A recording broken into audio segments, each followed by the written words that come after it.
대학교 1학년 때였습니다. 동기 중에 한 명이 우리가 이렇게 기도 모임이었던 것 같아요. 모임이 끝나고자마자 갑자기 이렇게 말을 하는 거예요. 야, 그냥 가기 좀 그러니까 우리 볼링 한 판 치러 갈까? 그 말을 듣자마자 다른 녀석이 이렇게 말했습니다. 볼링 좋지? 가자. 순식간에 볼링을 치러 가는 분위기가 됐죠. 그러니 저도 얼떨결에 볼링을 따라가게 되었습니다. 그런데 가면서 슬슬 불안해지는 거예요. 왜 불안할까요? 일단 저의 불안함의 첫 번째 이유는요. 친구들은 전부 다 좀 볼링을 좀 쳐본 것 같아요. 근데 저는 볼링이라는 녀석을 처음 쳐봅니다. 그날. 그러니 막 가면서 그런 생각이 드는 거예요. 막 제가 얼마나 자세가 엉성할까. 또 막 이렇게 옆에 또랑 있지 않습니까? 또랑으로 내가 가겠지. 막 이렇게 막 이런 생각들이 그려지면서 막 영 마음이 편하지 않는 거예요. 또 두 번째로 저의 불안함은 친구들이 가면서 이렇게 말을 하는 겁니다. 알지?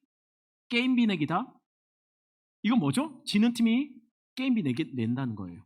이 말은 다시 말하면 제가 속한 팀이 게임비를 내라는 얘기예요. 왜죠? 저는 그날 볼링 처음 치는 남자니까요. 게다가 저는 당시에 볼링이요, 골프만큼은 아니어도 굉장히 비쌀 거라고 생각했어요. 일단은 마룻바닥이 좋잖아요. 돈 들었을 것 같아요. 또 볼링 핀이 넘어졌는데 저절로 막 자동으로 딱 세워져요. 그리고 제가 볼을 굴렸는데 제 공이 다시 저 앞에 와요. 최첨단 기술이 거기에 녹아져 있지 않습니까? 보통 돈이 많이 들었을 것 같지 않아요. 물론 생각보다 볼링비가 그렇게 비싸진 않더라고요. 하지만 제 마음은 이거 내가 돈을 얼마나 내야 되나 막 머릿속에 제가 그냥 아무렇지도 않게 주머니에다가 손을 넣었지만 손가락은 막 돈 장수를 세고 있었어요. 막 이런저런 생각이 드는 겁니다. 그런데 게임은 시작됐고요. 볼링 친구들이 한두 명씩 먼저 순서대로 이렇게 치고서 들어오는 겁니다. 그런데 친구들이 치는 모습을 보니까 더 마음속이 불안해지기 시작했어요. 왜냐하면 먼저 치고 들어오는 친구들의 실력이요, 너무 못하는 거예요. 어쩜 그렇게 자세도 엉성하고 공의 방향도 제각각인지. 아니, 그럼 이상하죠? 친구들이 못 치는데 제가 왜 불안했을까요? 친구들의 그 엉성하고 흉한 모습이 잠시 후에 저의 모습일 것 같아요. 그래서 막 불안한 거예요. 그리고 드디어 제가 볼링 칠 차례가 되었습니다. 난생 처음 볼링공을 손에 잡았어요. 그리고 나니까 그 다음에 뭘 어떻게 해야 될지 잘 모르겠는 거예요. 그래서 저보다 그래도 좀 나아 보이는 친구에게 그렇게 물었습니다. 나 어떻게 하면 되냐? 그러자 그 친구가 이렇게 말을 했어요. 구슬치기 해봤지? 그러면 큰 구슬치기 한다고 생각해.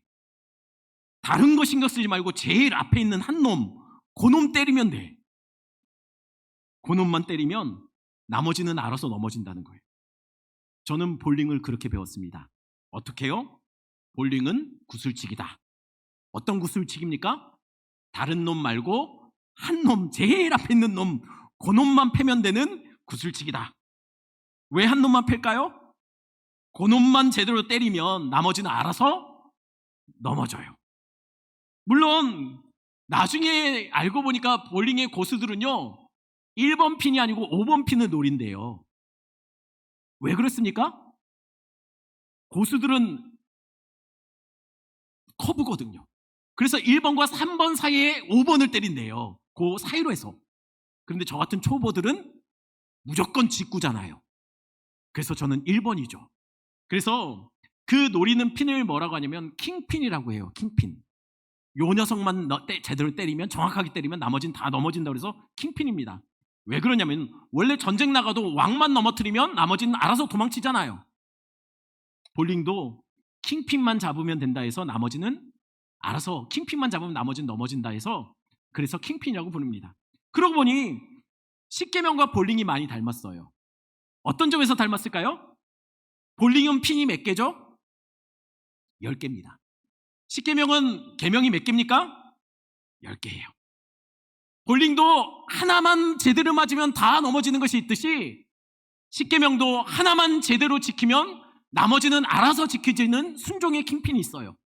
반대로 하나만 놓치면 나머지도 하나도 지켜지지 않는 불순종의 킹핀도 십계명 안에 있습니다. 그러면 도대체 십계명 안에 하나만 제대로 지키면 나머지는 알아서 지켜지는 순종의 킹핀은 뭘까요? 초보들은 킹핀을 뭘로 생각하고 잡는다고요? 1번입니다. 그러면 십계명은 순종의 킹핀이 뭘까요? 이것만 지키면 나머지는 알아서 지켜지는 거 뭘까요? 1계명입니다. 1계명이 뭐죠? 12주나 지났는데 이게 출애굽기 20장 3절입니다. 그래도 높아시면 한번 같이 읽겠습니다. 너는 나 외에는 다른 신들을 내게 두지 말라. 1계명의 핵심은 하나님과 우리 사이에 다른 신이 끼어들지 못하게 하랍니다. 다른 말로 하면 하나님보다 더 사랑하는 것을 내 마음속에 두지 말라는 거예요. 이게 순종의 킹핀입니다. 이것만 잘 지키면 다른 계명은 알아서 지켜져요. 어떻게 해요? 하나님을 다른 어떤 것보다 더 사랑하면 2계명인 우상을 우리 안에 만들 필요가 없죠. 하나님을 사랑하는데 우상이 왜 필요합니까? 하나님을 최고로 사랑한다면 당연히 3계명 하나님의 이름을 망령되이 일컫지 않겠죠. 하나님을 사랑하면 4계명 안식일은 자연히 지킬 겁니다. 아니, 안식일만 지키는 것이 아니라 매일매일이 주일처럼 우리는 지키게 될 겁니다. 예배하게 될 거예요. 눈에 안 보이는 하나님을 사랑한다면요, 눈에 보이는 우리 육신의 아버지 사랑하는 거 그렇게 어렵지 않아요. 하나님을 정말 사랑한다면 하나님이 싫어하는 살인, 간음, 도둑질, 내 이웃을 향한 거짓진 것을 행하지 않고 탐심의 마음도 버릴 것입니다. 정말로 하나님을 사랑한다면 말입니다. 이 모든 것들이 사실 하나님을 사랑하지 않기 때문에 지키기 어려운 거죠. 그러니 1계명이 순종의 킹핀이 되는 거예요. 그럼 반대로 불순종의 킹핀은 뭘까요? 요거 안 지키면 나머지도 알아서 안 지켜지는 거. 그게 바로 오늘 우리가 함께 보게 될 10번째 계명이에요. 10번째 계명이 뭘까요? 출애굽기 20장 17절 말씀 같이 읽겠습니다. 내 이웃의 집을 탐내지 말라. 내 이웃의 아내나 그의 남종이나 그의 여종이나 그의 소나 그의 낙이나 무릇 내 이웃의 소유를 탐내지 말라. 10번째 계명의 핵심은 탐심입니다. 탐심을 버리라는 거죠. 그럼 어떻게 탐심이 불순종의 킹핀이 될까요? 왜 이것을 버리지 못하면 왜 10계명이 전부 다 안 지켜지는 것과 같은 것일까요? 예를 들어 보겠습니다. 마태복음 19장에 보면 한 부자 청년이요, 예수님을 찾아와서 이렇게 질문하는 장면이 나와요. 선생님, 내가 뭘 하면 영생을 얻을 수 있습니까? 그의 생각은 뭘 하면 영생을 얻을까예요. 그때 예수님이 이렇게 대답하세요. 영생을 얻으려면 계명을 지켜라. 아니, 그런데 계명이 한두 개입니까? 계명이 몇 개죠? 여러분, 율법이 몇 개입니까 총? 감사합니다. 저에게 기회를 주셔서. 613개입니다. 도대체 이 613개 중에 뭘 지키면 된다? 아마 좀 생각이 좀 많아졌을 거예요. 그래서 이렇게 묻습니다. 부자 청년이 예수님, 어떤 계명을 지키면 됩니까? 그러자 예수님 이렇게 대답하세요. 마태복음 19장 18절 19절, 제가 18절, 여러분 19절 읽으십시오. 이르되 어느 계명이니까? 예수께서 이르시되 살인하지 말라, 간음하지 말라, 도둑질하지 말라, 거짓 증언하지 말라. 내 부모를 공경하라. 내 이웃을 내 자신과 같이 사랑하라 하신 것이니라. 예수님은 부자 청년에게 어떤 계명을 지키라고 말하고 있죠? 6계명 살인, 7계명 간음, 8계명 도둑질, 9계명 거짓 증언, 그 다음 5계명 부모 공경. 그리고 이것은 뭡니까? 곧 5계명부터 9계명까지 이웃 사랑에 대한 영역이에요. 공통점은 여러분 10계명에 두 가지 엑기스가 있다고 그랬습니다. 첫 번째는 하나님 사랑, 두 번째 이웃 사랑. 5계명부터 9계명은 어디에 해당됩니까? 이웃 사랑이에요. 딱 하나 빠진 게 있죠. 10번째 계명. 그러니 지금 한마디로 그래서 예수님은 그렇게 말하는 거예요. 이거 5계명부터 9계명까지 지켜. 이게 뭐라고요? 내 이웃을 내 자신과 같이 사랑하라 한 것이야 라는 거예요. 10번째 계명 탐심만 빠졌습니다. 왜 탐심만 빼고서 말을 했을까요? 왜냐하면 예수님 지금부터 그 탐심을 이야기하려고 하기 때문이에요. 의도적으로 빼신 거예요. 어쨌든 예수님이 5계명부터 9계명 이웃사랑에 대한 부분을 언급하자 청년이 뭐라고 대답했죠? 선생님, 내가 이거 다 지켰는데요? 또 뭐가 부족할까요? 이거는 또 뭐가 부족 안 하겠죠?를 물어본 거겠죠. 나 다 지켰는데요? 뭐가 더 부족하죠? 참 죄송합니다. 재수 없죠? 딱 우리가 싫어하는 스타일 아닙니까? 다 지켰대요. 다 했대요. 또 뭐 하죠? 더 할 게 없나요? 그에 대해서 예수님 이렇게 답하세요. 21절 같이 있습니다. 예수께서 이르시되 내가 온전하고자 할진대 가서 내 소유를 팔아 가난한 자들에게 주라. 그리하면 하늘에서 보화가 내게 있으리라. 그리고 와서 나를 따르라 하시니. 예수님이 율법을 다 지켰다고 청년에게 그렇게 다 지켰다는 청년에게 뭐라고 말씀하시죠? 내가 뭐가 부족한지 모르겠니? 그러는 거예요. 그래, 그러면 네 소유를 다 팔아서 가난한 사람들에게 나눠주고 그리고 나서 나를 따라. 여러분, 청년은 이렇게 말했어요. 내 이웃을 내 몸과 같이 사랑하라는 이 계명 속에 담겨있는 5계명부터 9계명까지 그거 내가 다 지켰습니다. 내 이웃을 내 몸과 같이 난 사랑할 다 했습니다. 그렇게 당당하게 말했어요. 그러니 예수님이 그러면 네 소유 다 팔아서 가난한 사람들에게 나눠주고 나 따라. 여러분, 청년에게 이게 어렵습니까? 이게 어려운 질문인가요? 어려운 요구인가요? 어차피 내가 가지든 내 몸처럼 아끼는 이웃이 가지든 이 물질은 갸가 갸 아닙니까? 정말 이 청년이 이웃을 내 몸처럼 생각했다면 이건 어려운 게 아니에요. 근데 청년의 반응은 22절 같았다라고 말해요. 22절 제가 있습니다. 그 청년이 재물이 많음으로 이 말씀을 듣고 근심하며가 아니라 청년이 근심하며 돌아갔대요. 왜요? 내 몸은 내 몸이고 갸들 몸은 갸들 몸이기 때문이에요. 내 몸을 내 몸처럼 여겼고 그냥 이웃의 몸은 이웃의 몸이에요. 남 이야기였다는 거예요. 저희 아이들은 평소에 11조를 내는 것을 별로 어려워하지 않습니다. 왜냐하면요, 주는 것이 별로 없거든요. 그러니 11조를 낼 것도 별로 없어요. 어려워하지 않아요. 근데 요 녀석들이 1년 중에 11조 내는 것을 굉장히 어려워하는 날이 있어요. 딱 하루. 언제일까요? 맞아요. 세뱃돈 받은 그 주의 주일은 되게 어려워해요. 왜요? 평소보다 더 많이 돈이 있거든요. 그런데도 11조 내는 것을 어려워해요. 그만큼 내야 할 11조가 많아졌기 때문입니다. 그래서 힘들어하는 아이한테 제가 한 번은 이렇게 말을 했어요. 아이고, 힘들어하면 그럼 아빠가 내년 설에는 내야 할 11조가 많지 않도록 좀 더 신경 쓸게. 혹시 여러분들 중에서 11조가 내야 될 때마다 액수가 너무 큰 것 같고 그래서 너무 마음이 불편하신 분 있습니까? 그러면 11조를 얼마 내지 않아도 되는 은혜가 임하길 축원합니다. 이건 아닌가요? 그러면 11조를 많이 낼 수 있는 것이 은혜예요. 11조를 지금보다 한 2배, 3배 더 많이 낼 수 있는 은혜가 있기를 축원합니다. 아니, 아까는 왜 이렇게 아멘 안 하더니 지금 아멘 합니까? 진짜 그런 은혜가 있길 바랍니다. 많이 낼 수 있는 것이 은혜라는 거예요. 예수님이 청년에게 내 소유를 다 팔아 가난한 자들에게 나눠주고 나를 따르라고 했어요. 그러자 청년이 근심했어요. 왜요? 나눠줄 수 있는 것이 은혜인데 나눠줄 것이 너무 많으니 그게 힘들었대요. 어느 정도로 많았을까요? 가난한 이웃의 어려움을 외면하고 싶을 정도로 재산이 많았나 봐요.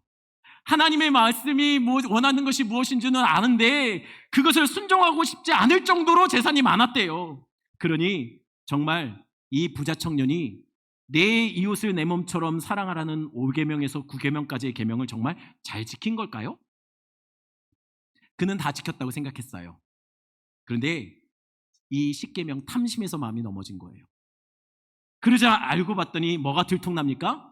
그동안 자기는 내 몸처럼 내 이웃을 사랑한다라고 그렇게 여러 행동들도 하고 섬김들도 했는데 그게 다 알고 보니까 가식이고 연기고 흉내낸 것이 들통난 거예요. 우리는 얼마든지 진짜 내 이웃을 사랑하는 것처럼 행동할 수 있습니다. 하지만 여러분 안에 탐심이 있다면 남과 비교하고 내가 더 갖고 더 누리고 내가 더 그럴듯한 사람, 내가 더 칭찬받고 더 인정받고 싶은 내 안의 탐심이 그것이 내려놓지 못한다면 사실 우리가 하는 모든 것이 다 연기고 다 흉내낸 것이 불가하다는 것이죠. 5계명에서 10계명까지 안에 담긴 진짜 핵심 메시지는 이웃을 사랑하는 거지 그 각각의 행동이 아니라는 것이에요. 그러니 10번째 계명 탐심이 불순종의 킹핀이 되는 거죠. 그럼 이렇게 생각하는 분이 있을 거예요. 아니 목사님, 그건 어디까지 5계명에서 10계명까지죠. 하나님 사랑에 대한 부분은 이거와 관련이 없지 않습니까? 라고 말씀하시는 분이 있을 거예요. 여러분, 탐심은 하나님 사랑과 관련이 없는 계명입니까? 골로새서 3장 5절 말씀 같이 읽겠습니다. 그러므로 땅에 있는 지체를 죽이라. 곧 음란과 부정과 사욕과 악한 정욕과 탐심이니 탐심은 우상 숭배니라. 바울이 탐심을 뭐라고 정의하고 있습니까? 우상 숭배라고 말하고 있습니다. 왜 우상 숭배일까요? 우상이 뭡니까? 하나님보다 더 마음 주고 사랑하는 것이 우상입니다. 탐심이 뭘까요? 하나님보다 내 이웃보다 더 물질, 성공, 쾌락을 사랑하는 마음, 그것에 마음 쏟으면 그게 탐심이 된다는 거예요. 그러니 탐심은 우리 안에 우상이 만들어질 때 사용되어지는 주 재료가 탐심이에요. 우리 안에 탐심이 가득하면 반드시 그 탐심은 우상 숭배로 주님보다 이웃보다 더 사랑하는 무언가로 만들어지게 된다는 거예요. 그러니 여러분 안에 있는 탐심을 버려야 합니다. 탐심은 하나님 사랑, 이웃 사랑과 관련된 계명들을 불순종하게 만드는 킹핀이 된다는 거예요. 그럼 성도는 어떻게 하면 탐심을 이겨낼 수 있을까요? 여러분, 어떻게 하면 우리 안에 있는 탐심을 제어할 수 있을까요? 어떻게 하면 하나님과 이웃을 잃어가면서 더 소유하고 더 누리고 더 즐기고 싶어하는 탐심을 우리는 버릴 수 있을까요? 옆 사람 보면서 이렇게 말해 봅시다. 자족함이 탐심을 이깁니다. 한 번 더 말합니다. 감사하는 마음이 탐욕을 무너뜨립니다. 맞습니다. 자족하는 마음이 탐심을 이깁니다. 탐심을 버리려고 하지 마시고 우리 안에 자족하는 마음들을 쌓아가십시오. 아니 그런데 감사할 것이 있어야 감사죠. 자족도 뭔가 있어야지 자족하죠. 아무것도 없는데 무슨 감사고 자족함입니까? 맞습니다. 아무것도 없으면 자족도 감사도 힘들죠. 하박국도 그랬어요.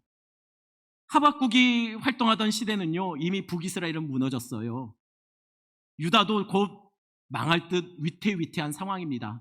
경제는 무너졌습니다. 다들 생존의 위협을 받고 있는 상황이에요.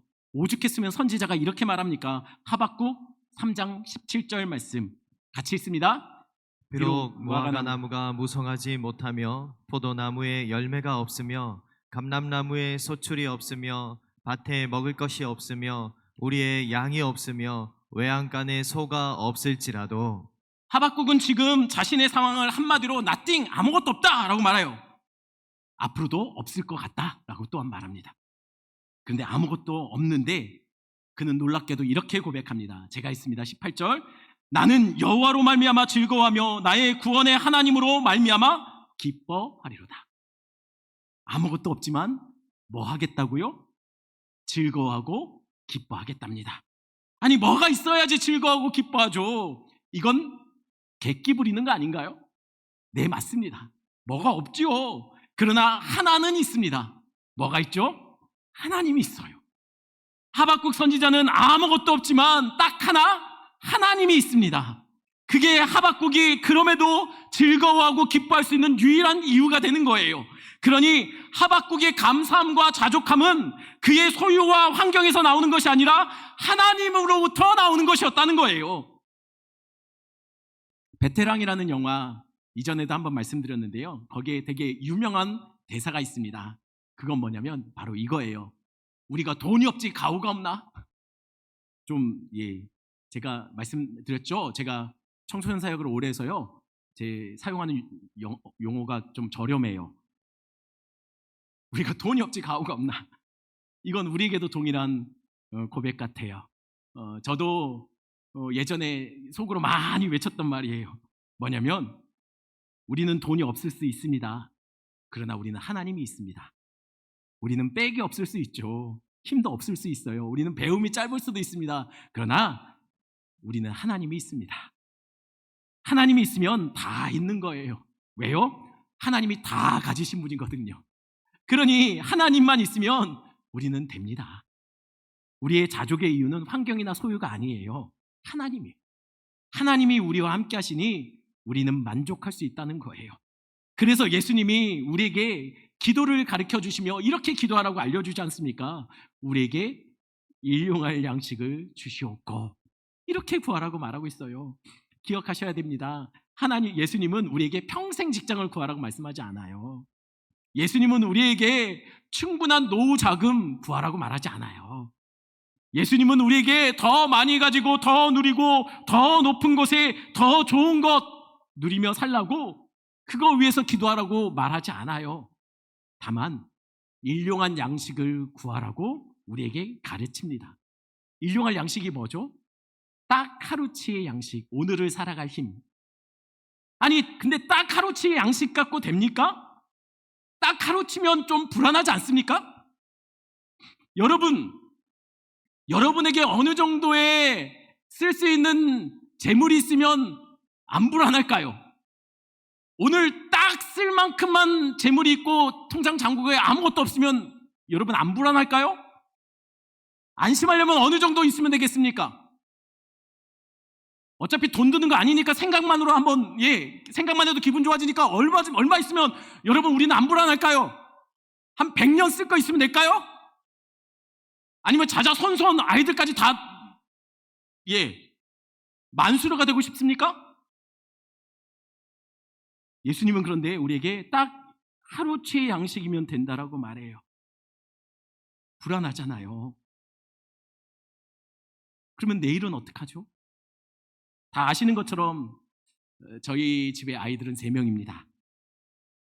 요 녀석들에게 아침밥을 차려주면 여태까지 살아서 요 녀석들을 키우는 동안 한 번도 아침밥을 먹으면서 아이들이 엄마에게 엄마 주실 때 점심도 같이 주세요 그냥 이라고 말한 적을 한 번도 들어본 적이 없어요. 점심 때 저녁도 같이 주세요. 저녁 안 주시면 불안하잖아요. 그렇게 말하는 걸 본 적이 없어요. 늘 그냥 그때 아침이면 아침, 점심이면 점심을 받아서 먹어요. 왜요? 저녁은 안 주면 어쩌려고요? 안 불안할까요? 네, 아이들은 안 불안해합니다. 왜냐하면 저녁은 저녁 때 달라고 하면 주시거든요. 안 주면요, 줍니다. 달라면 줘요. 왜요? 부모는 달라면 줍니다. 왜 일용할 양식만 구하라고 할까요? 내일은요, 내일 달라면 주실 겁니다. 모레도 그날 일용할 양식을 우리 주님 주실 겁니다. 안 주시면요, 줍니다. 그래도 불안하잖아요. 줍니다. 왜요? 우리의 아버지니까요.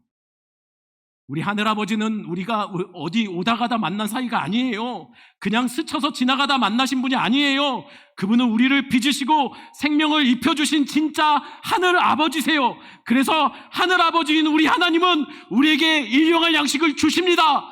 내일도 주시고 모레도 주실 거예요. 부모는 자녀들이 달라면 줍니다.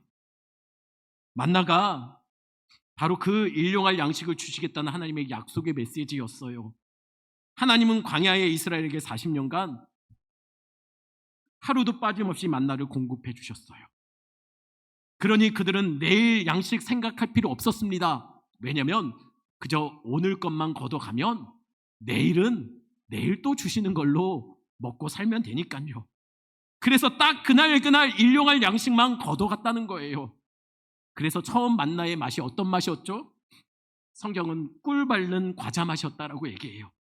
그런데 나중에 40년 다 지났을 때 이스라엘 백성들에게 만나는 어떤 맛으로 느껴졌을까요? 이스라엘이 이렇게 말해요. 역겨운, 박한, 하찮은 식물. 만나가 바뀌었습니까? 아니요, 만나는 안 바뀌었어요. 이스라엘이 바뀌었어요. 이스라엘 안에 더 먹고 싶고 더 누리고 싶고 더 좋은 것을 가지고 싶은 탐심이 들어갔어요. 그러자 탐심이 들어가니 하늘에서 내렸던 처음에 우와 이게 뭐야가 나중에는 이 뭐야 이게 이걸로 바뀌더라는 거예요. 하늘에서 내린 참 양식 만나는 사실, 우리 예수 그리스도를 보여주는 하나의 상징물입니다. 하늘에서 내린 참 양식, 생명의 양식으로 예수님이 이 땅에 오셨어요. 그분이 우리의 생명 양식 되시는 말씀으로 오셨습니다. 그러니 우리는 매일 그분을 말씀으로 만나셔야 해요. 꿀보다 더 달고 오묘한 말씀. 혹시 말씀이 너무 재밌고 너무 달았는데 어느 순간부터인가 하찮고 귀찮고 쓸데없는 일처럼 말씀 보는 것을 그렇게 변하신 분들이 있습니까? 이스라엘 백성들이 그랬어요. 이스라엘은 예수님의 가르침을 하찮고 심지어는 역겹게 느꼈습니다. 예수님을 두고 흠모할 것이 전혀 없다라고 평가했어요. 왜요? 그들이 원한 것은 일용할 양식으로 오신 예수 그리스도, 이 하찮은 별 볼 일 없는 모습이 아니라 그들이 원하는 것은 좀 폼나게 오시는 로마로부터 우리를 해방시킬, 그래서 경제적으로 우리에게 더 좋은 것을 누리게 하고 더 가질 수 있고 더 떵떵거리며 살게 만드는 메시아를 원했거든요. 근데 예수님은 너무 연약해 보였어요. 하찮아 보였다는 거예요. 그래서 그들은 예수를 버리고 십자가에 못 박은 거죠. 탐심은요, 예수님을 우리 주로 보지 못하게 우리의 눈을 가립니다. 마지막으로 한 사람을 소개하고 설교를 마치려고 합니다. 여러분 잘 아시는 분이에요. 송명희 시인이라고. 그분은 9달 만에 태어났답니다. 양수가 터지면서. 그래서 처음에 태어났을 때 많이 약했나 봐요. 한 일주일 정도 태어나고 나서 일주일 정도 지났을 때 저녁에 갑자기 숨이 멈추는 일이 있었대요. 다행히도 살아나긴 했는데 그때부터 뇌성마비 장애를 가지고 살게 되었다고 해요. 그래서 송명희 시인이 뭐라고 하냐면 자기 살아가는 것이 자기의 형벌 같았대요. 너무 아프고 너무 고통스럽고 의사도 얼마 못 살 거라고 얘기를 했대요. 그런데 17살 때 송명희 씨가 하나님을 만났답니다. 그러자 처음으로 나도 내가 왜 살아가야 되는지 그 삶의 이유를 깨닫게 되었대요. 그리고 그때부터 하나님이 송명희 시인에게 시를 주기 시작했대요. 그리고 이거는 아마 최근에 송명희 씨가 굉장히 많이 아팠나 봐요. 최근에 남긴 고백의 일부분인데요. 제가 읽어드리겠습니다. 아픈 것도 감사합니다. 아파서 돈에 대한 욕심이 더 없어져 주변을 더 돌아보게 하시니 감사합니다. 병이 길고 깊으면 살고 싶은 생각보다 죽음이 두렵지 않아 감사합니다. 삶에 애착이 없어서 비굴하지 않아 감사합니다. 마음이 세상에 없으니 세상보다 천국 보고 땅에 연연하기보다 하늘 볼 수 있어 감사합니다. 하나님만 의지하고 있습니다. 나면서부터 의사에게 죽는다는 말을 수십 번 들어 별로 생각 안 하고 있습니다. 내가 병원 믿고 살았으면 벌써 세상에 없었을 겁니다. 살면 기회고 죽으면 천국이라 감사합니다. 환경이, 소유가 자족을 만든다면 아마 송명희 시인은 이런 고백을 못했을 거예요. 그의 자족의 이유는 그가 가진 것으로부터 나오는 게 아니에요. 그의 건강으로부터 나오는 게 아닙니다. 그의 자족과 감사의 이유는 하나님이에요. 그래서 말하는 거죠. 살면 기회입니다. 죽으면 천국입니다. 그래서 감사합니다. 송명희 시인이 지은 시를 가지고 곡을 만들었던 곡, 여러분 잘 아시는 곡일 텐데요. 우리 같이 찬양하겠습니다.